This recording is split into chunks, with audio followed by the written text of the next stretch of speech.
Hello বন্ধুরা, প্রত্যেক দিনের মতো আজকেও হাজির হয়ে গেলাম তোমাদের সামনে নতুন একটা ব্লগ নিয়ে।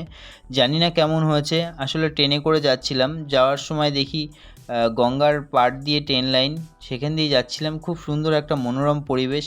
সেই ভিডিওটাই তুলে ধরলাম তোমাদের সামনে। জানি না কেমন হয়েছে, তো আমার খুব ভালো লাগলো বলেই তোমাদের সামনে শেয়ার করলাম। আসলে কথাটা সেটা না, কথাটা হচ্ছে যদি হতে নাহি পারি তার, আটকে রেখো না তার, ছেড়ে দাও তারে মুক্ত বাতাসে, যদি আসে সে আবার ফিরে, তোমারই পানে তারে রেখো যত্ন করে, যদি আর আসে না ফিরে, তোমারই হৃদয় সুখ নাহি কারো তারই, তারে জানিবে সে তোমারই নয়, অন্য কারে দিয়েছে নিজ হৃদয় তারই পানে।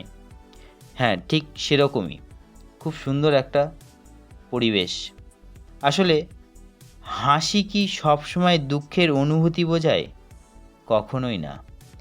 কাদের কেউ দূরে চলে গেলে আপনি কতটা বেদনা লুকাতে পারেন, সেটাও আপনার হাসির প্রকাশ করতে পারে। ঠিক সেরকমই আসলে সুন্দর প্রকৃতি, সুন্দর দৃশ্য সবারই প্রিয়, আমারও প্রিয়। সেই প্রিয় সুন্দর প্রকৃতির সুন্দর দৃশ্য, সুন্দর মনোরম পরিবেশের একটা ভিডিও তুলে ধরলাম।